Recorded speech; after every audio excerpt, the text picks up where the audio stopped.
நண்பர்களே வணக்கம். நம்ம ஆங்கிலத்தில் ஈஸியாக எப்படி பேசுறதுன்னு ஏற்கனவே 3 எபிசோடு பார்த்துருக்கோம். அந்த எபிசோடை பார்க்காதவங்க கீழே டெஸ்கிரிப்ஷனில் அந்த எபிசோடோட லிங்க் இருக்குது. அந்த எபிசோடை பார்க்காதவங்க பார்த்துக்கோங்க, லிங்கை கிளிக் பண்ணி. இப்போ நம்ம ரொம்ப முக்கியமான எபிசோடு இப்போ நாம் பார்க்கலாம். நீங்கள் ப்ராக்டிஸ் பண்ணிக்கோங்க. இந்த வீடியோக்கு கீழே உள்ள சிகப்பு கலர் சப்ஸ்கிரைப் பட்டனை பிரஸ் பண்ணுங்க, அந்த பெல் பட்டனையும் பிரஸ் பண்ணுங்க. நம்ம போடுற வீடியோ உங்களுக்கு கண்டினியூஸா அப்டேட்.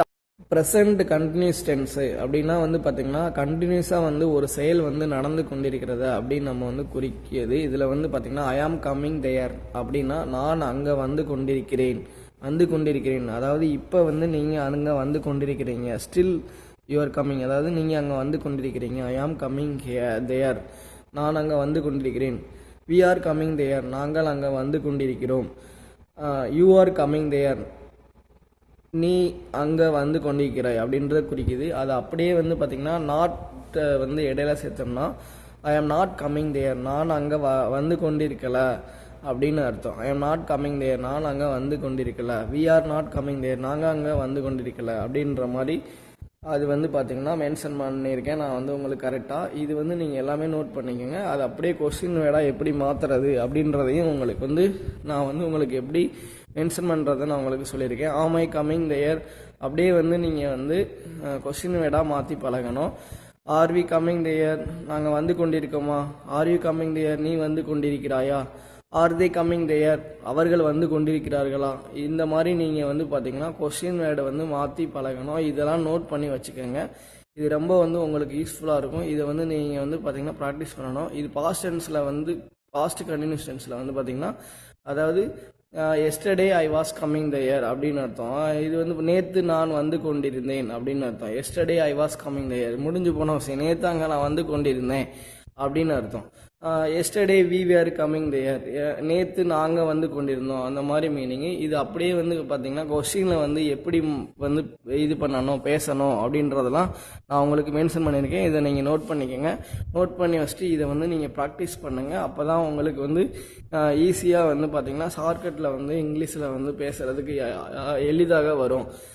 இது இப்போ அப்படியே நாட் கொஸ்டின் நாட் சேர்த்தோம்னா I was not coming there, yesterday I was not coming there, நேற்று நாங்கள் வந்து கொண்டிருக்கல அப்படின்ற மீனிங். இது பார்த்தீங்கன்னா முடிஞ்சு போன விஷயத்தில் பாஸ்ட் டென்ஸில் நம்ம எப்படி கண்டினியூஸாக சொல்கிறது அப்படின்றத இதில் மென்ஷன் பண்ணியிருக்கேன். இதில் பார்த்தீங்கன்னா சி வாஸ் நாட் கம்மிங் தேர் அப்படின்னா அவள் வந்து கொண்டிருக்கல அப்படின்னு அர்த்தம். இப்போ ஃபியூச்சர் கண்டினியூஸ் டென்ஸில் எப்படி யூஸ் பண்ணணும் அப்படின்றத பார்த்தீங்கன்னா அதாவது tomorrow I will be coming there, நாளை நான் அங்கே வந்து கொண்டிருப்பேன், நாளை நான் அங்கே வந்து கொண்டிருப்பேன் அப்படின்றது. இது we shall be coming there, நாங்கள் நாளை வந்து கொண்டிருப்போம். இது டுமாரோன்னு சொல்லுங்க. ஃபியூச்சர்னா டுமாரோ, அதாவது நீங்கள் ப்ரெசண்ட்னா டுடே சேர்க்கணும், பாஸ்ட்னா எஸ்டர்டே சேர்க்கணும், ஃபியூச்சர்னா டுமாரோ. இந்த மாதிரி தான் பார்த்தீங்கன்னா நீங்களாம் ப்ராக்டிஸ் பண்ணி பழகணும். இதில் நான் கம் அப்படின்ற ஒரு வெர்பை யூஸ் பண்ணி நான் சென்டென்ஸ் மேக் பண்ணியிருக்கேன். நீங்கள் டிஃப்ரெண்ட் டைப் ஆஃப்ஸ் வெர்ப்ஸை நீங்கள் யூஸ் பண்ணி ப்ராக்டிஸ் பண்ணுங்கள். இதில் பார்த்தீங்கன்னா நாட் எப்படி சேர்த்துருக்கேன்னு பாருங்கள். I will not be coming there, நாங்கள் வந்து கொண்டிருக்கல. இப்போ பாருங்கள், அதவே கொஸ்டின் வேர்டாக எப்படி பார்த்தீங்கன்னா மாற்றி போடணும் அப்படின்னு நான் சொல்லியிருக்கேன். Will I be coming there, நான் அங்கே வந்து கொண்டிருப்பேன் அப்படின்னா நான் நாளை வந்து கொண்டிருப்பேன். Tomorrow will I be coming there, நான் அங்கே வந்து கொண்டிருப்பேனா அப்படின்றத பார்த்தீங்கன்னா இதில் மென்ஷன் பண்ணியிருக்கேன். இந்த மாதிரி பார்த்தீங்கன்னா டிஃப்ரெண்ட் வெர்பை யூஸ் பண்ணி நீங்கள் ப்ராக்டிஸ் பண்ணுங்கள். உங்களுக்கும் எளிதாக ஆங்கிலம் வரும். இப்போ அடுத்த எபிசோடில் நம்ம முக்கியமான வீடியோ நான் உங்களுக்கு அப்லோட் பண்ணுறேன். நீங்கள் கண்டினியூஸ் இந்த வீடியோக்கு கீழே உள்ள சிகப்பு கலர் சப்ஸ்கிரைப் பட்டனை பிரஸ் பண்ணுங்க, அந்த பெல் பட்டனையும் பிரஸ் பண்ணுங்க. நம்ம போடுற வீடியோ உங்களுக்கு கண்டினியூஸா அப்டேட்